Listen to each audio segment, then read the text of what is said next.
Saludos amigos, tripulantes de nuestra querida, contaminada y única nave espacial. La misma que, desde la última vez que nos vimos por estos medios, ha dado otra vuelta sobre su eje imaginario y vaya que sigue generando acontecimientos en pleno desarrollo. Pero hoy es viernes. Gracias a Dios, es viernes. ¡Qué semanita! Shabbat Shalom, Assalamu Alaikum, Pax Vobis.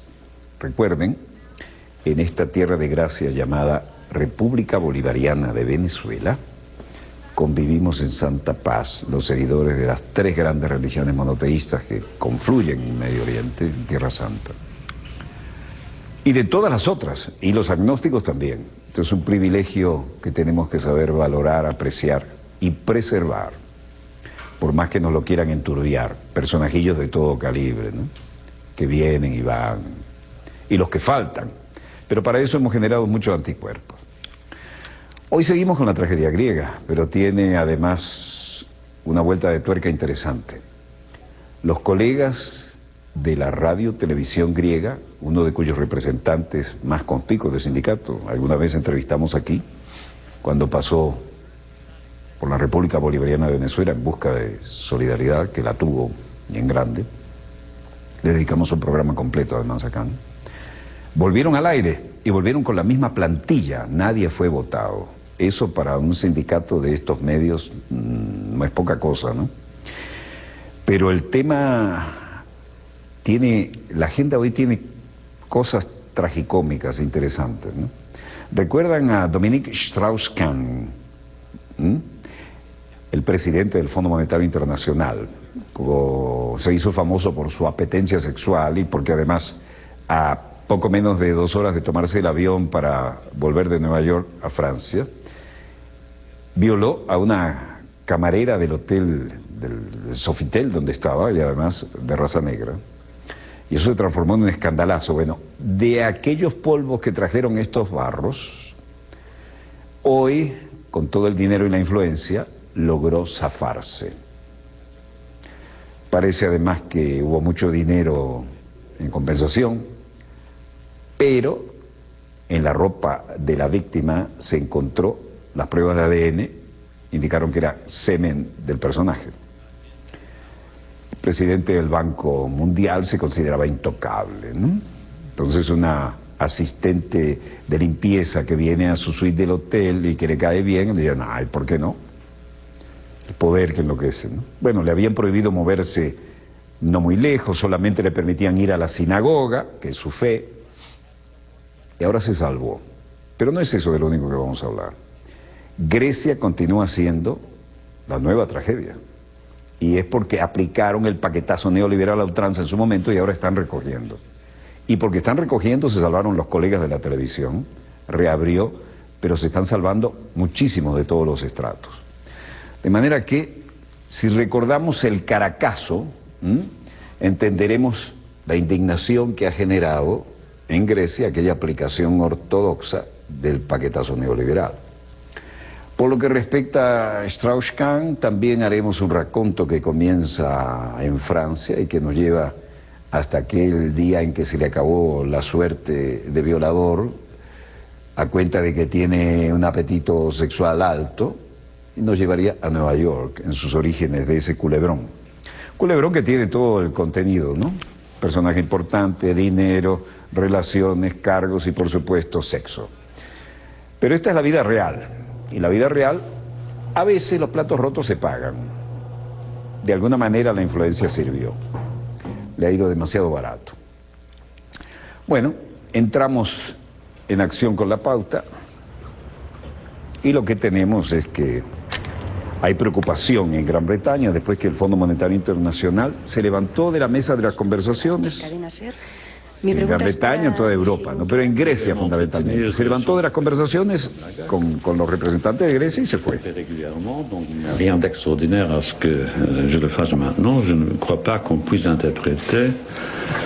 Juncker dice que el Fondo Monetario Internacional no ha dejado las negociaciones e insiste en la urgencia de una solución. El presidente de la Comisión Europea, ¿no? Ha negado hoy que el Fondo Monetario haya abandonado las negociaciones. Otros dicen que no, que sí, se levantaron y se fueron. Creo que es necesaria una solución, ha reiterado Juncker en esta rueda de prensa en Bruselas, tras recordar que en la tarde de ayer habló ampliamente con el primer ministro griego Alexis Tsipras y apuntó a que probablemente volvería a hacerlo en los próximos días. El jefe del Ejecutivo Comunitario también tiene previsto encontrarse con la directora gerente del Fondo Monetario Internacional, Christine Lagarde, algo que a su juicio no es extraordinario. Mientras tanto, en Berlín, Angela Merkel.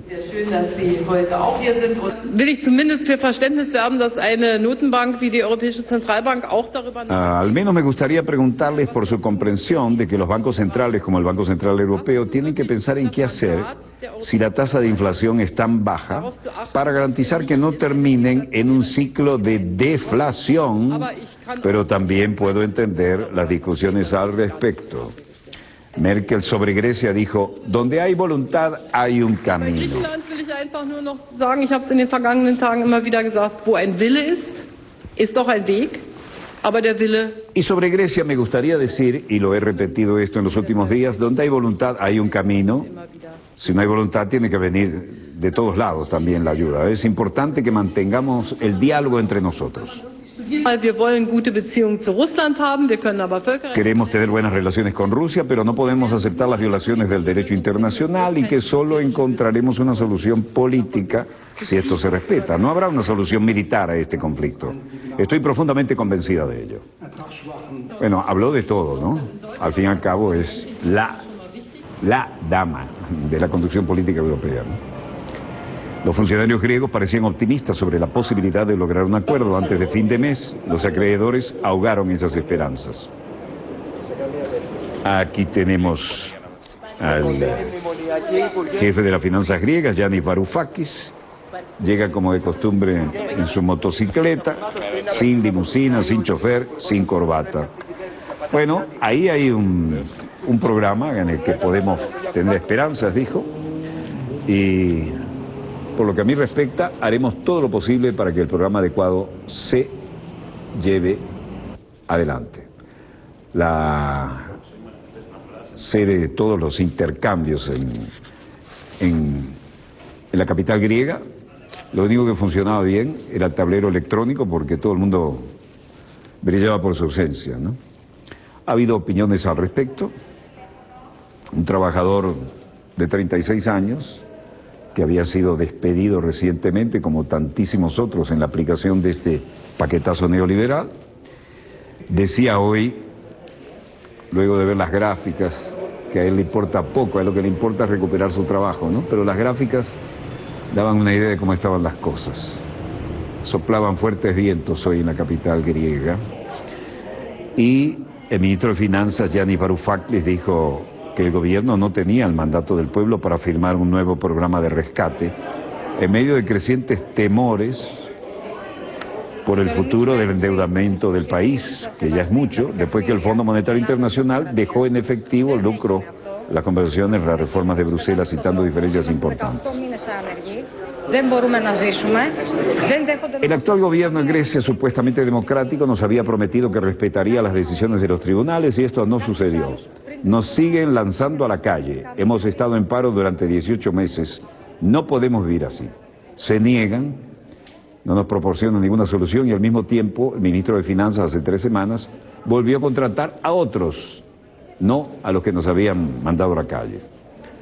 Otro trabajador dice, lo que decidimos que vamos a estar en el paro,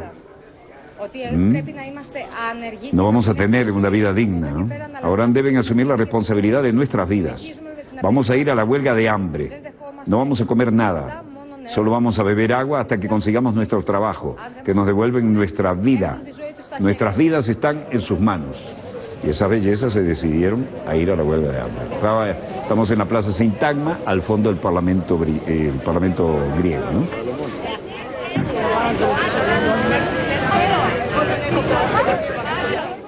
En suma, el ministro de Finanzas, Yanis Varoufakis, dijo que el gobierno no tenía el mandato del pueblo para firmar un nuevo programa de rescate. Y en medio de crecientes temores por el futuro del muy endeudado país, después que el Fondo Monetario Internacional dejó en efectivo las conversaciones, Bueno, había diferencia importante. Hoy no vino ni en moto, ¿no? Se vino con la carpeta y caminandito. Mientras tanto, como dijimos, el presidente de la Comisión Europea, Jean-Claude Juncker, dijo el viernes que se estancaron las negociaciones de la deuda entre Atenas y los acreedores. Griegos muy preocupados sobre la deuda, angustiados por sus ahorros, luego que el Fondo Monetario Internacional abandonó la mesa de negociaciones. ¿Qué opina el hombre de la calle? Bueno, hoy hubo una variopinta selección de respuestas. Poeta Nakis Kordilis decía: no estoy a favor de hacer un descanso. Estoy a favor de que un gobierno como este siga tratando de mostrarle a Grecia que es un país independiente y que está tratando de hacer todo lo posible para que la comunidad europea nos respete. Which is trying to show Greece as an independent country who is trying to do its best for the European community. María, una jubilada, dice: por supuesto que estoy preocupada porque tengo hijos y ahora mismo los gastos están llegando uno tras otro y no sé, soy jubilada, estoy en una posición muy difícil. Costas dice: esta gente no está conduciendo directamente a la ruina, no hay manera de que puedan llegar a un acuerdo, la deuda es tan masiva que por desgracia no se puede cubrir y todo el mundo sabe esto. Vangelis Grigoriadis, un representante farmacéutico de 35 años, más o menos la generación de relevo, decía: cada fin de semana pensamos que algo va a suceder el viernes. Y si debemos de tratar de tomar nuestro dinero del banco, sacarlo, y algo parecido ya sucedió en Chipre, y podría producirse aquí una corrida y el banco estará cerrado el lunes, por desgracia, soy muy pesimista, es la sensación que inspiran estas personas. Spiros Deliakis dice: estoy en alerta, me siento impotente porque no hay nada que hacer, así que espero, me he ocupado de algunos ahorros que tengo, yo no creo que vayamos a tener una solución acá. En Atenas, todo el mundo está contra las medidas de austeridad, por supuesto, el paquetazo neoliberal ortodoxo. Y todas las primeras planas de los periódicos hablan de esa preocupación y de esa indignación. Hay una serie de contadores, de gente, de economistas que han salido a manifestar también. Thanasis Kontos decía: estamos luchando, estamos tratando con leyes que son incomprensibles. Estamos tratando con las instrucciones oficiales que no interpretan adecuadamente las leyes y también estamos tratando con enormes impuestos que están poniendo una enorme presión sobre las personas. Nadie piensa en nosotros. Estos son los economistas, imagínense cómo está el resto. Αντιμετωπίσουμε τις νόητους νόμους, αντιμετωπίσουμε κυκλίους που νομοθετούν και δεν ερμηνεύουν τον νόμο. Las leyes no se entienden, enormes impuestos, nos están poniendo una enorme presión y esto nos va a llevar al final a que nos cansemos, ¿no?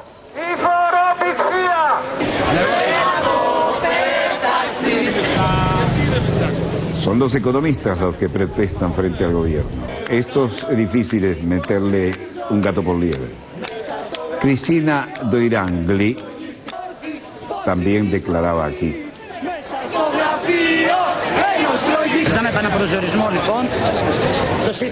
Estamos pidiendo una fecha límite para las declaraciones de impuestos, pero queremos que la puedan extender. El sistema electrónico existente para la declaración de impuestos tampoco está funcionando.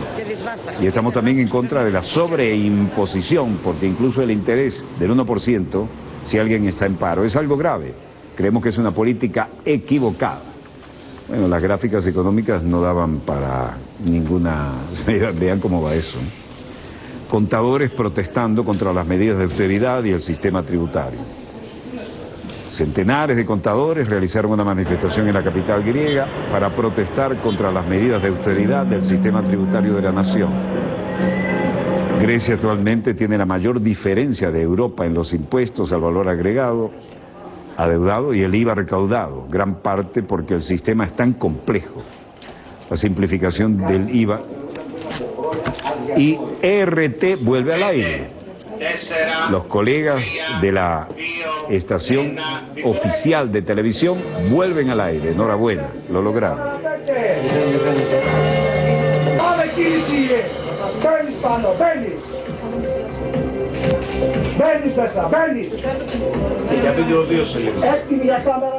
El presentador Panos Charitos lee el primer boletín de noticias, pero afuera había música y alegría porque se respetó toda la plantilla, la volvieron a incorporar.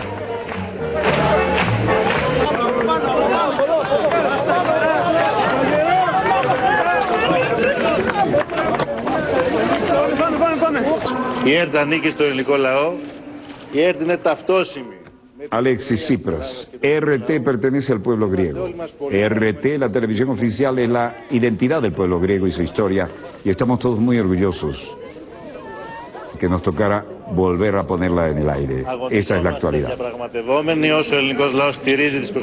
Estamos luchando mientras negociamos, y durante el tiempo que el pueblo apoye los esfuerzos del gobierno, el gobierno proseguirá las justas demandas del pueblo griego para que se pueda asegurar un acuerdo decente. Un acuerdo que no va a ser solo un acuerdo, sino una solución que mantenga la cohesión social, lo que traiga crecimiento y al mismo tiempo resolver los problemas financieros de mediano plazo del país y por tanto crear condiciones de sostenibilidad frente a la deuda.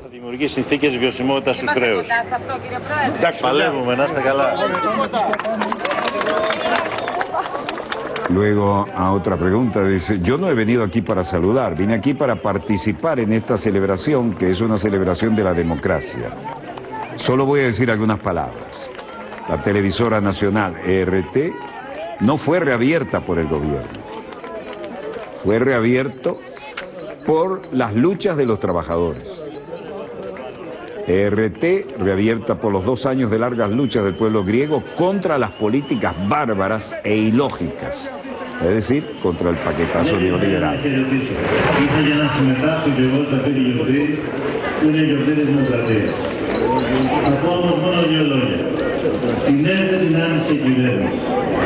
Y de esta manera la televisión pública griega vuelve a emitir 2 años después de cerrar.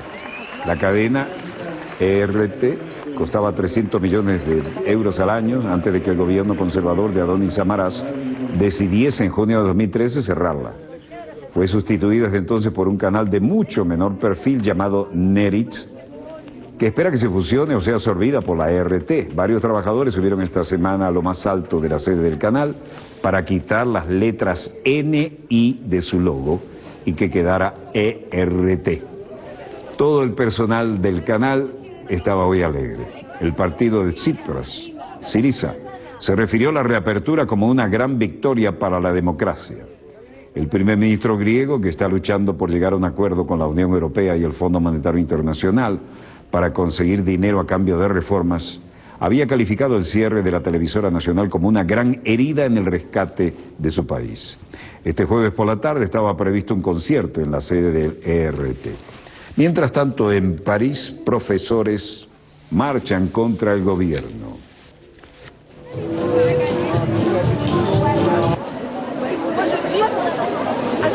Había algunas pancartas en referencia a la canción de Serge Gainsbourg, Je t'aime non plus, y otros decían, Me neither, ¿no? Va de retro, Nayat. Reforma defenda est. Bueno, no hay duda que son los profesores, ¿no? Muy finas las pancartas. El cosecretario general de la Unión de Educadores, Roland Hubert, declaraba hoy y decía: estamos pidiendo al ministro que tome finalmente en cuenta que los maestros, los educadores, sobre todo de la intermedia, rechazan esta reforma. On attend de la ministre qu'enfin elle prenne conscience que les enseignants du second degré refusent cette réforme. Ils ne sont pas dans le refus. No están en contra de la reforma de las escuelas intermedias, que quieren que las cosas cambien, pero quieren esas reformas que estén basadas en algo que el ministro está tratando de imponernos. Ella puede retirar su decreto. Continuaremos las discusiones y trataremos de recoger el mismo hilo que ha estado ejecutando a través de la evolución del sistema educativo desde el 2012. Ha habido una ruptura total con el pasado. Es una oportunidad perdida y una pérdida real para el sistema.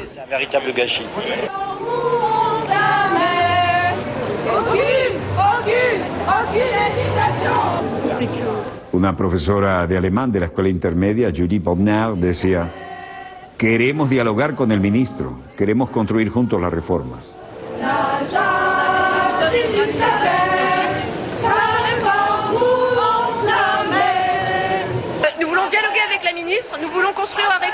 Claro que queremos hablar con el ministro, pero cortar el alemán como segunda lengua creemos que es absurdo. Con eso estamos realmente en contra del flujo total y de la incertidumbre. Ese no es el tipo de ahorro que se necesita en este momento. En suma, los maestros franceses protestan contra las reformas del gobierno y diversos gremios de la educación en protesta nacional.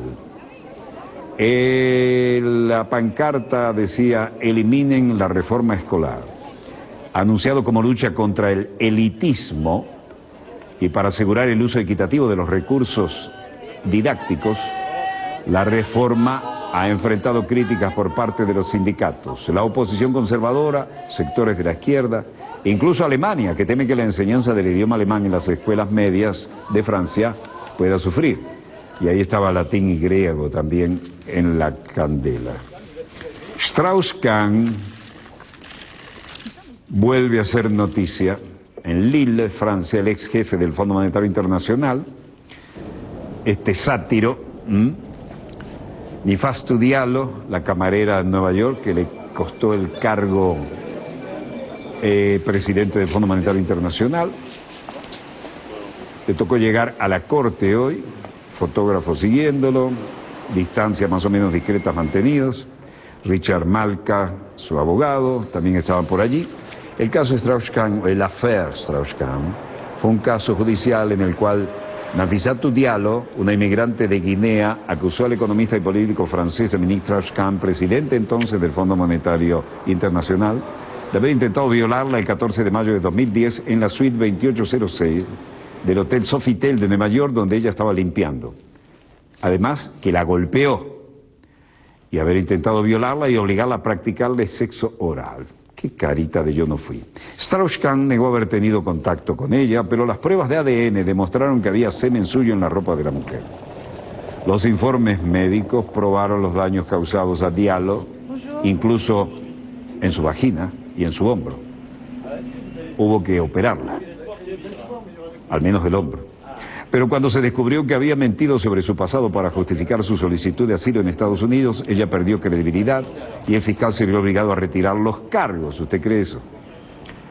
Entonces, Nafissatou Diallo interpuso una demanda civil por los daños y perjuicios y el asunto se cerró con un acuerdo monetario entre la camarera y Strauss-Kahn, quien finalmente pagó una indemnización. El escándalo provocó la renuncia del político a su cargo, presidente del Fondo Monetario Internacional, y a su candidatura a la primaria socialista para las elecciones presidenciales de Francia en el 2012. Tremenda torta. Bueno, en Lille, hoy, volvía a ser noticia y el abogado del ex jefe del Fondo Monetario Internacional, Dominique Strauss-Kahn, su abogado, Henri Leclerc, no le fue tan mal, así hubiera sido el general Leclerc, ¿no? Decía: hoy en día este juicio ha reducido el recurso que trajo Strauss-Kahn a la corte, ha reducido el recurso a la nada. Lo que deberíamos hacernos reflexionar sobre lo que significa la instrucción secreta en casos como estos tan delicados ante la justicia. La sentencia fue dada, todo el mundo vio que no había absolutamente ninguna base legal para este caso. Todos sabemos del enorme escándalo que rodeó este caso, que debe dar a muchos en qué pensar. Claro, como era el presidente del Fondo Monetario Internacional, era Dominique Strauss-Kahn, y era posible candidato a la presidencia por la izquierda, hubo mucho revuelo. Pero cuántas veces se había salido con la suya antes, no lo sabemos.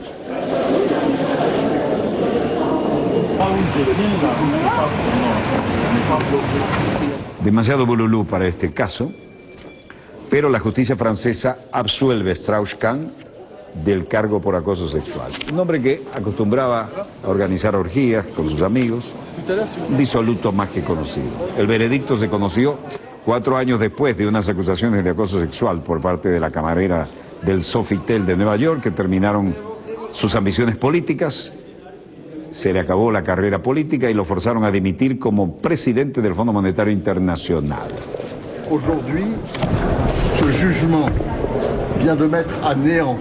Henri Leclerc, su abogado, dice: hoy en día este juicio ha reducido el recurso que trajo Strauss-Kahn a la Corte a la nada.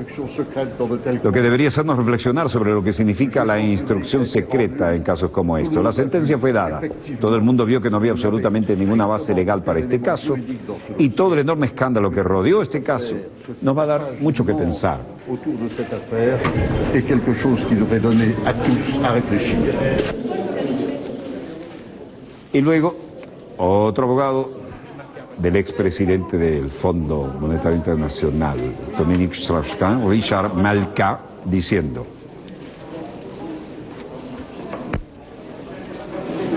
ellos querían a toda costa convertir a un hombre inocente en un culpable, pero no funcionó.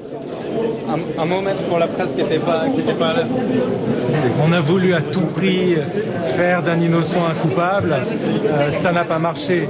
On a étalé la... Hemos golpeado sobre la vida privada de un hombre sin él y sin ningún respeto a la dignidad, sin propósito, que es lo que tiene el fallo de hoy, dijo.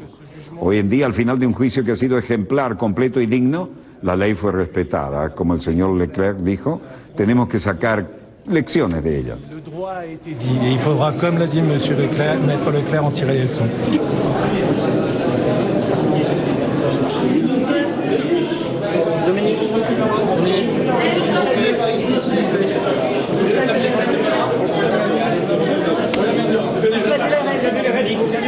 Dominique Aldeweireld, también conocido como Dodo Lazomur, jugó un papel extraño allí. Dice: todavía estaba seguro, yo sabía que los hechos y que tenían confianza en mi abogado, el señor Magudis, pero yo no estaba esperando ser absuelto.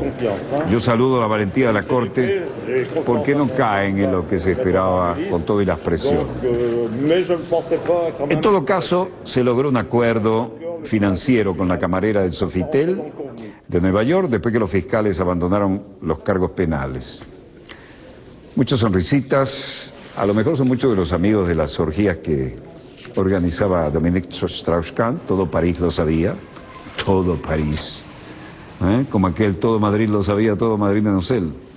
Ahí va, con cara de pocos amigos, perdió el cargo de presidente del Fondo Monetario Internacional, quedó bastante rayado en lo que hasta ahora era su vida privada, no tan privada, pero que no había llegado a los titulares, y sale con su cara bien lavada hacia Lille desde París. Bueno, ¿cómo se la va? Linda vuelta, ¿no? Esa. ¿Cómo se la van a arreglar? Está por verse. Pero ese super culebrón que tenía todos los componentes, incluyendo una gran dosis de escándalo sexual, acabó con la carrera de Dominique Strauss-Kahn no solo como presidente del Fondo Monetario Internacional, sino como candidato a la presidencia de Francia. On y soit qui mal y pense. Las cosas hay que hacerlas con clase, si no, no funcionan. Se perdonan algunas cosas, sí se hacen con cierto estilo, pero este se portó como un cochón y la pagó. Breve corte y volvemos con más acontecimientos en pleno desarrollo. No se retiren, ya volvemos.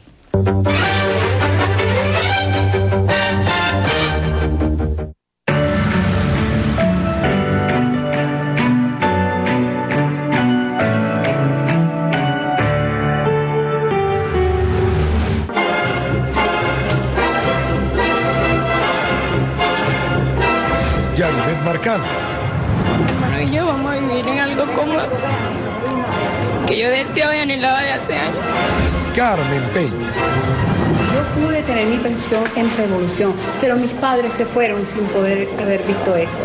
Francisca Moreno. Y en verdad agradecida por estar en una vivienda por mi tío que me dio el cambio. Venezolanas. Historias comunes.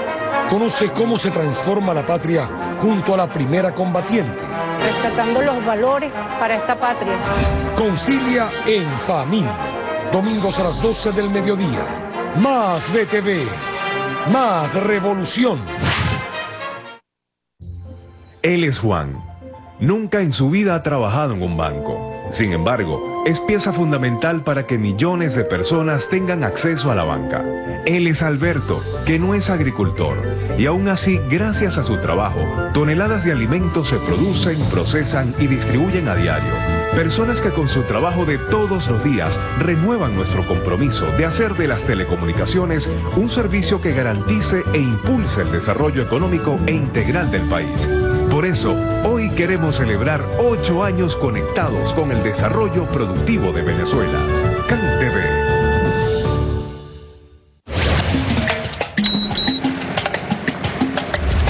Ernestito, hijo del Che, emprende un viaje tras los pasos de su padre.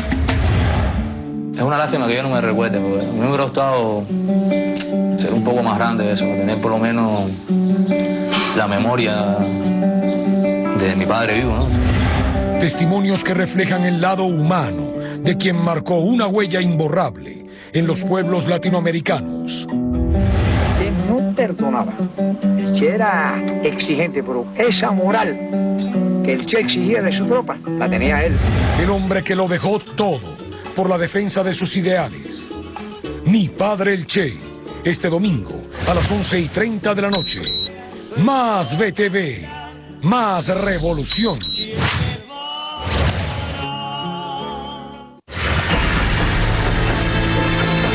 El 12 de junio de 1929 nace Ana Frank, una niña judía que durante la Segunda Guerra Mundial tuvo que esconderse para escapar de la persecución nazi. Después de más de 2 años de mantenerse oculta junto a su familia, fue descubierta y enviada a un campo de concentración.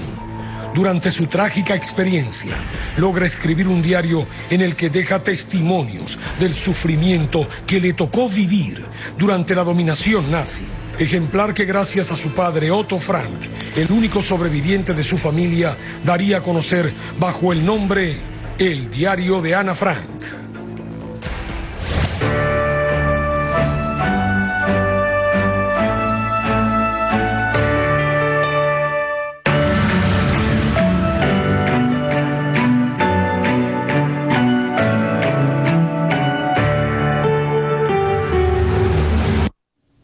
Volvemos con más acontecimientos en pleno desarrollo y hoy tenemos una interesante combinación.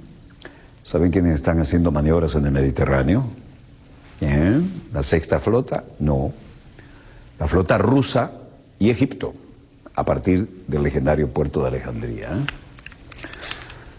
Y esto es un mensaje, recalienta un poco las cosas, aunque los argumentos no solo son soberanos, sino estamos luchando contra las drogas, estamos luchando contra la piratería. Bueno, por lo menos la flota puede haber bajado, ¿no?, de aquellas siempre crispadas penínsulas, como Crimea, de a una distancia de Moscú, pasar por aquí, por el famoso estrecho que de un lado tiene Europa y del otro Asia, y la flota rusa del Mediterráneo está haciendo maniobras con la flota egipcia. Esto es todo un mensaje, ¿no? Todo un mensaje. Me imagino que están tomando buena nota todos los países del área, incluyendo la inteligencia israelí. Pero dejemos que sean los acontecimientos en pleno desarrollo. Esto es una jugada geopolítica porque además, para la sexta flota en la época de la Guerra Fría, el Mediterráneo era como el Mare Nostrum, ¿no? Lo hemos dicho muchas veces. La típica arquitectura naval de los diseñadores rusos. Y muy interesante movimiento esto, ¿no? Muy interesante. Rusia y Egipto no amenazan a nadie con sus maniobras en el Mediterráneo, dijeron. Maniobras combinadas que están realizando una potente agrupación naval creada en el marco de las maniobras Puente de la Amistad 2015, que ya han entrado en su fase activa. E insisten, vean ese tremendo helicóptero con contrarrotación, ¿no?, del rotor principal. Todo lo mejor de la panoplia se mostró aquí. Están mostrando, izando pabellón.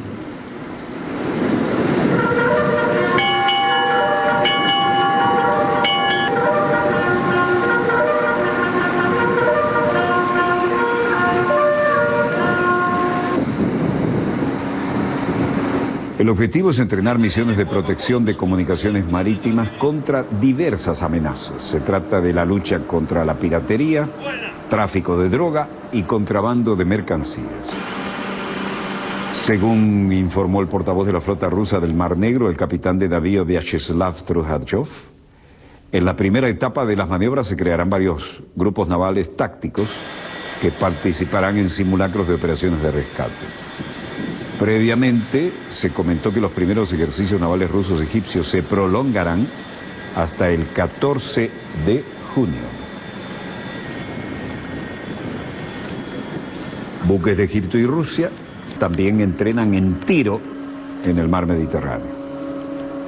Han llevado a cabo ejercicios conjuntos Puente de la Amistad, que incluirá una serie de maniobras conjuntas en tiro real contra blancos flotantes. Entre las maniobras, la fuente destaca el suministro de los recursos necesarios en plena marcha, incluso por vía aérea con helicópteros.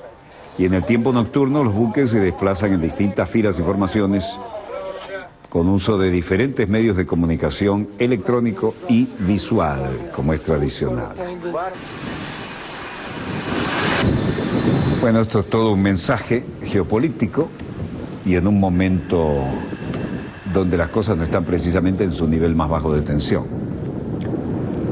La sexta flota, que siempre se ha campeado por el Mediterráneo como si fuera su mar, ahora tiene mucha gente mostrando músculos, cañón rotativo muy moderno e interesante.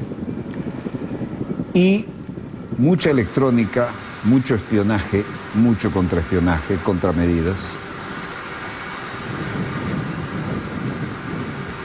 Y esta muestra de músculo por parte de Rusia y Egipto hacía tiempo que no se veía. Y es bastante conspicua como para que pase desapercibida. Hablando de armamento ruso, el tanque Armata, que fue la gran vedette del desfile del aniversario en la Plaza Roja, se ha transformado en un fenómeno que va más allá de lo que cabía esperar. Andrei Terlikov, diseñador jefe y director general de la constructora Ural, que ha transportado sus conocimientos a la realidad. Lo que veíamos allí en el monumento es un tanque de la Segunda Guerra, ¿no? Todos los trabajadores, esto es de la época de la conquista de Berlín, los que hicieron realmente historia. Pero acá, los nuevos perfiles del Armata. Su diseñador, Andrei Terlikov, dice: el nivel de autonomismo, los principios que ponemos en él, la ventaja tecnológica que hemos creado, representa un paso decisivo hacia máquinas no tripuladas más avanzadas, incluidos los que podrían funcionar de forma autónoma en situación de combate en algunos momentos, incluso sin siquiera tener un operador a bordo que necesitemos para controlarla. Esto es automatismo puro y a control remoto. Si se dispara un tiro en el tanque, entonces el tanque tiene un complejo de protección activa, lo que le permite hacer un fuerte impacto sobre los medios antitanques entrantes, para el cálculo de coordenadas también y para un punto de encuentro, de manera de reducir el impacto y totalmente destruir el ataque con una arma defensiva.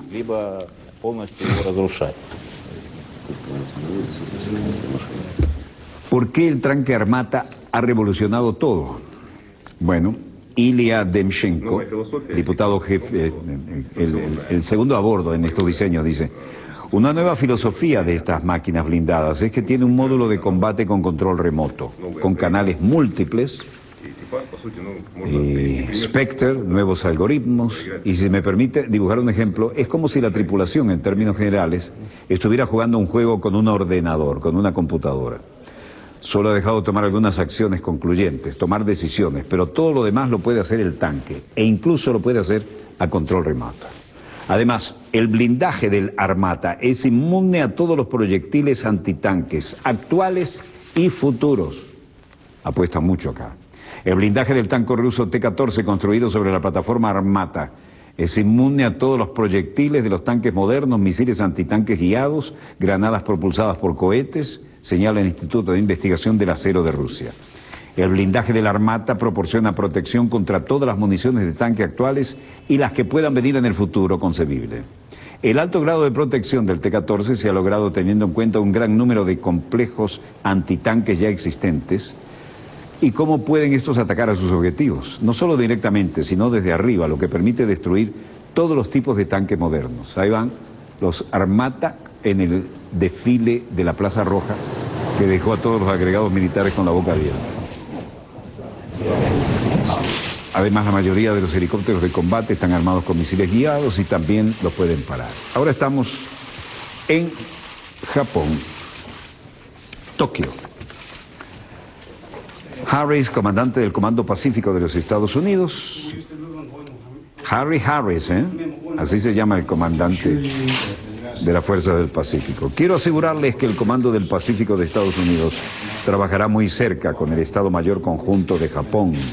Mi buen amigo el almirante Katsutoshi Kawano. También trabajaremos juntos para poner en práctica las directrices de defensa. Cómo cambian los tiempos, ¿no? Enemigos a muerte en la Segunda Guerra, 2 bombas nucleares y ahora aliados. Entonces el almirante, comandante del Comando del Pacífico de Estados Unidos, dice: y me comprometo a trabajar en estrecha colaboración con sus fuerzas para traer juntos mejores resultados, porque creo que juntos y en esa sinergia seremos mucho más fuertes. Shinzo Abe, primer ministro japonés, dijo: con esa fuerte visión y el fondo de la región Asia-Pacífico, me siento seguro de que vamos a tomar responsabilidad de este papel y contribuiremos a la paz y la seguridad de la región. A la movida del recién nombrado comandante del Comando del Pacífico de los Estados Unidos, Harry Harris, hay reacciones. Y estas estaban en Filipinas. Tenemos un mensaje muy sencillo para el gobierno chino, así como para cualquier otro. Manos fuera de Filipinas, las manos no pueden salir del agua. Filipinas no se va a dejar socavar la soberanía ni que violen nuestra integridad territorial. Neri Colmenares, soy diputado y abogado de derechos humanos. El mensaje aquí también es para la comunidad internacional. Ningún país debe pretender que va a controlar un mar entero. Así que manos fuera de Filipinas. Cientos de manifestantes frente al consulado chino en Manila para celebrar Día de la Independencia de Filipinas, como la disputa sobre la soberanía del mar de China Meridional. China y Filipinas y otros 4 países han estado disputándose la propiedad de islas, pequeños arrecifes, atolones, para generar soberanía, ¿no? Manila ha protestado sobre el trabajo de recuperación de intensificación de la China sobre las islas y las maniobras reclamadas por Filipinas y además patrullas aéreas. Y los manifestantes también intentaron dirigirse a la embajada de Estados Unidos. En Beijing, el vocero Hou Lei decía: Japón no es una parte involucrada en las cuestiones sobre el mar del sur de la China y sus acciones recientes son muy anormales cuando deliberadamente se entrometió en el mar del sur de la China, provocando conflictos entre países de la región y maliciosamente creando tensiones en esta región. Las acciones de Japón no ayudan a resolver las cuestiones sobre el mar del sur de la China y no están a favor de la paz y la estabilidad regional. Y sí dañan severamente la confianza mutua en la política y la seguridad entre China y Japón, en agudo opuesto a la disminución de las tensiones entre China y Japón y en la mejora de las relaciones. El gobierno central de China extiende su esperanza sincera y pide a los miembros del Consejo Legislativo de Hong Kong seguir a la mayoría de la opinión pública con el coraje de asumir la responsabilidad y el uso correcto de la energía sobre la base de la actual planificación y de largo plazo de Hong Kong y los intereses y las preocupaciones generales de China, porque las contribuciones son dignas de la conmemoración histórica de la democracia en Hong Kong y del progreso social.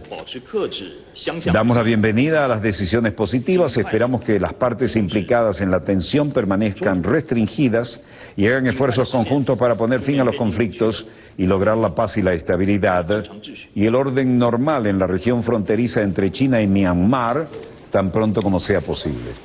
Recuerdan ustedes que les mostramos cómo habían agrandado pequeños atolones y transformándolos en islas, incluso islas con pistas de aterrizaje de tipo militar. China critica la intromisión de Japón en los problemas del mar meridional de la China.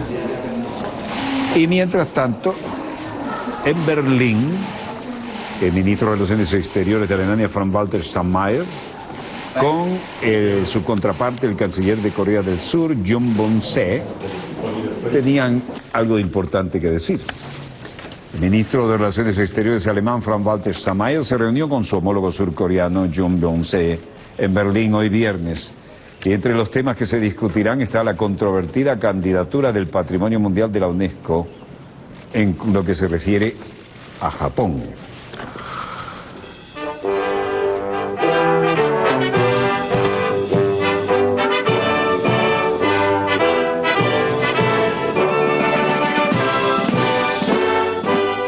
Y aquí estamos en el Pentágono, en Washington, y por supuesto está sonando El Oriente es Rojo. Gran cordón de honor para recibir al representante asiático.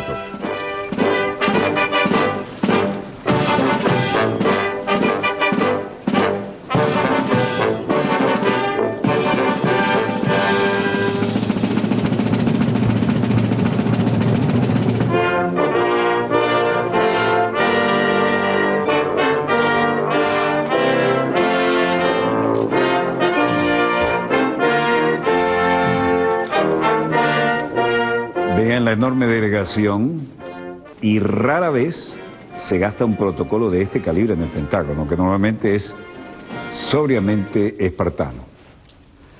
Fan Chonglong, vicepresidente de la Comisión Militar Central de China, sostuvo reunión con Ashton Carter, secretario de Defensa en Washington. Durante el encuentro, Fan dijo que en los años recientes, gracias al impulso del presidente Xi Jinping y el presidente Barack Obama, se ha logrado construir una nueva relación entre las dos potencias. Mientras tanto, en el Medio Oriente, en Jerusalén, otros vientos soplan. Netanyahu, que siempre está maniobrando para ver cómo mantiene la coalición, decía: no es ningún secreto que las observaciones que realizó la semana pasada fueron ampliamente vistas como un ataque a Israel, por lo que su visita aquí es una oportunidad para dejar las cosas claras. Israel es el único país en el Medio Oriente que garantiza los derechos ciudadanos de pleno derecho. Para los palestinos también, Bibi, es en el Medio Oriente donde todo el mundo está protegido por la ley, en solo este país. Buscamos una paz genuina y segura con nuestros vecinos palestinos, pero que solo se puede lograr a través de negociaciones directas entre las partes sin condiciones previas. Stefan Richard, presidente ejecutivo del gigante de las telecomunicaciones Orange. Gracias, señor primer ministro, por su invitación. Es un honor reunirme con ustedes esta mañana y me da también una oportunidad para aclarar la confusión que se creó después de las declaraciones. Lamento profundamente esta controversia y quiero dejar claro que Orange, como una empresa, nunca ha apoyado y nunca apoyará a ningún tipo de boicot contra Israel. Faltaba más. Estamos haciendo negocios, estamos haciendo comunicaciones y estamos aquí para conectar a las personas. Desde luego, no participamos en ningún tipo de boicot. En reunión con Netanyahu, el gerente de Orange corrige el malentendido sobre el boicot. Ciudad del Vaticano, Estado soberano del Vaticano. Primer ministro polaco, Ewa Kovács, entrando a reunión con el Papa Francisco. Ya no es un papa polaco, sino una primera ministra polaco y del otro lado un papa latinoamericano. Al fin dijimos tenían que ser. Y así fue. Si no era latinoamericano, tenía que ser africano, pero era el momento de un papa latinoamericano. Ahí está el papa argentino, primera ministra de Polonia, abordan la crisis de Ucrania. Le aseguro que lo queremos tanto como a Juan Pablo II, fue una de las frases de la mandataria polaca durante su encuentro con Jorge Mario Bergoglio. No es poca cosa lo que dijo. La sala de prensa de la Santa Sede calificó la conversación como cordial y en la misma se habló de la visita prevista del Papa a Polonia en 2016 con motivo de la Jornada Mundial de la Juventud que tendrá lugar en Cracovia. Se analizó la contribución positiva de la Iglesia en Polonia con el actual contexto socioeconómico y sobre algunas cuestiones de carácter ético. En la continuación del diálogo se intercambiaron puntos de vista sobre la situación internacional, en especial en atención a Ucrania. Tras despedirse del pontífice, Kopax se reunió también en privado con el secretario de Relaciones del Estado Vaticano, Paul Richard Gallagher.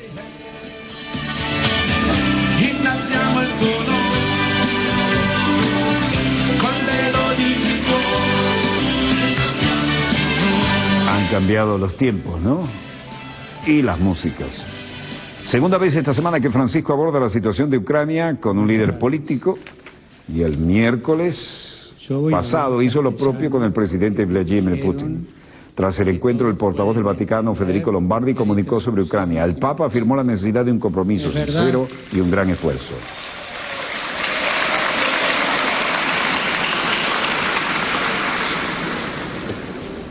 Además, se lo digan en la cara como varones, como hombres. Y el obispo, quiero agradecer a las mujeres, que no son sacerdotes, pero están aquí. Porque también las mujeres, el día que vino el Espíritu Santo, estaban allí. Porque la iglesia es mujer, es la iglesia, no es el iglesia. La iglesia es esposa de Cristo. La iglesia es madre del santo pueblo fiel de Dios. Iglesia mujer. Y estas mujeres que están acá. What do you think? What could do the church about? Representante de los Países Bajos, sacerdote, se la pregunta: ¿qué cree que podría hacer la Iglesia sobre la relación este-oeste en Europa, Bruselas, Rusia, Moscú, Putin? What could be and what can happen in... Y que solamente con el diálogo, estoy hablando de la parte geopolítica, ¿no?, de historia de Europa, solamente con el diálogo político lo pueden hacer. Caso concreto de los rusófonos de la zona de Donbass, de Ucrania. En este momento está resuelto en los papeles. El Tratado de Minsk está firmado por todos, pero se rehúsan a cumplirlo. O sea, se cae también aquí en un nominalismo de la política. Se declaman cosas, hasta se firman tratados que después no se cumplen, ¿no? Esto es la situación actual de pelea. Question is this: when will you... Este sacerdote de Burundi, África, dice: Santo Padre, la pregunta es la siguiente: ¿cuándo vas a visitar África? Gracias.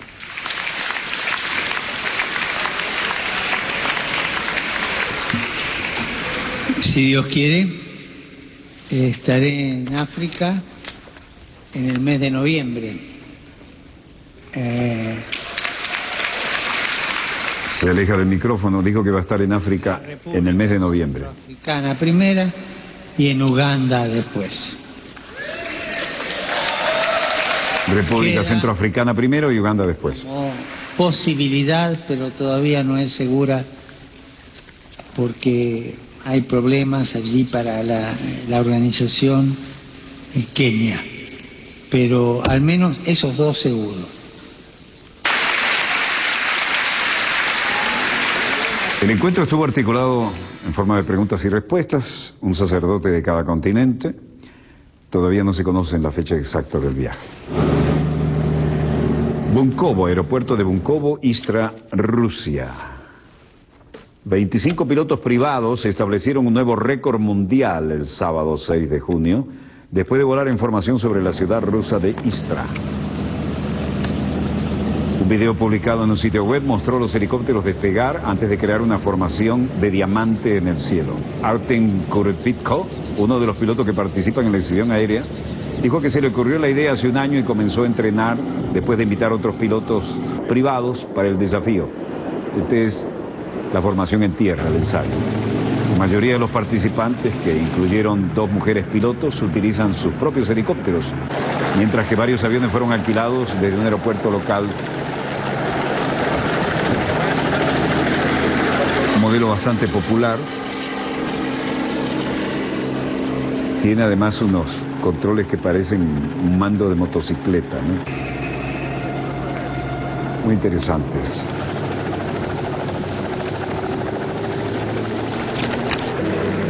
Lo interesante es la formación que van a ver, que constituye un récord mundial.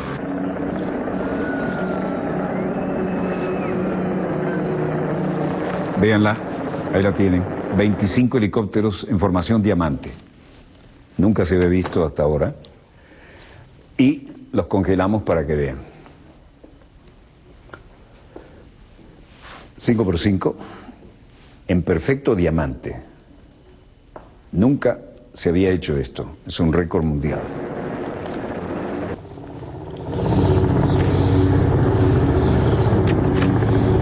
Ahí cambian la formación y vuelan sobre el estrado donde están los jueces.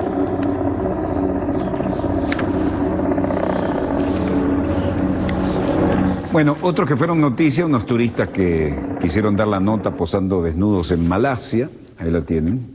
Perfecta formación diamante, una pequeña alteración por la perspectiva con que estamos tomando este ángulo, ¿no? Mientras esto ocurría, un tribunal en Malasia condenó este viernes a 3 días de prisión y al pago de una multa a 4 turistas detenidos por posar desnudos en el monte Kinabalu, en el este del país. Un holandés, una británica, ya les contaremos. Vean, perfecta formación, 25 helicópteros.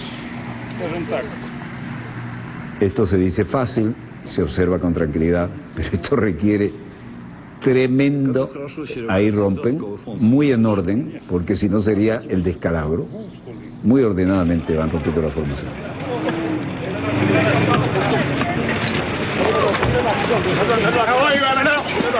Bueno, lo que les decía, tribunal en Malasia condenó este viernes a 3 días de prisión y al pago de una multa a los 4 turistas detenidos el miércoles por posar desnudos en el monte Kinabalu, en el este del país. La sentencia permitió la puesta en libertad de los acusados, que se enfrentaban a una pena de 3 meses y han superado la condena de 3 días impuesta este viernes, al tiempo que ya han pasado bajo custodia policial. Según el portal Maliciankini, el juez también impuso el pago de una multa de $1.331 y 1.190 euros a los 4 turistas que comparecieron ante el tribunal esposados por parejas en medio de un fuerte despliegue policial. Los 4, vean esto, vean ese autobús, vean la maniobra que hace. Esta cosa de locos, en todos lados hay una cámara, le dijimos, ¿no? Esto es el escalofriante video del atropello, un autobús a las nadadoras en Bakú. Las nadadoras austríacas resultaron heridas al ser atropelladas por un autobús dentro de la vía de los atletas en los Juegos Europeos de Bakú 2015, que comienzan el viernes y finalizan el 28 de junio. La peor parte se la llevó Vanessa Sajinovic, de 15 años, que está en coma inducido en un hospital de Viena a causa del accidente, aunque su vida no corre peligro. El Comité Olímpico Austríaco informó en un comunicado que las chicas que forman parte del equipo de natación sincronizada caminaban sobre la acera cuando fueron embestidas por el autobús de enlace, nada menos. La televisión local ha publicado el video del atropello. No tiene explicación alguna y hay una indignación enorme en el mundo del deporte. Bueno, acabamos de recibirlo y se lo mostramos a ustedes. Felizmente, con esa mole de autobús no le ha dado muerte a nadie, pero una de ellas está realmente en coma inducido, pero pudo haber masacrado a todos ellos, ¿no? Quedaron debajo del chasis y quedaron entre el amplio margen que hay entre rueda y rueda. Bueno, hasta aquí este dossier de hoy. Gracias a Dios es viernes. Shabbat Shalom. Assalamu alaikum. Pax Vobis. Volveremos el lunes, Dios mediante, cuando nuestra querida, contaminada y única nave espacial haya dado 3 vueltas sobre su eje imaginario y estemos aquí para contarles la pequeña gran historia de las próximas 72 horas. Donde quiera que se encuentren de ese lado del receptor, muchas gracias por permitirnos estar allí con ustedes. No ingresen a la estadística, los esperamos el lunes como de costumbre allí. Desde el estudio 3 de Venezolana de Televisión, el canal Decano, canal pionero, digamos, porque el Decano es Dossier, programa Decano de información internacional y satélite en todo el hemisferio. Su productor y conductor Walter Martínez se despide de ustedes a nombre del equipo. Les deseo un muy feliz fin de semana y recuerden, no ingresen a la estadística, los queremos allí, de ese lado del receptor, el lunes.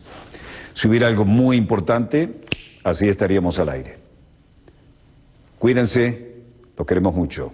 Feliz fin de semana. Disponga usted de las cámaras, señor director.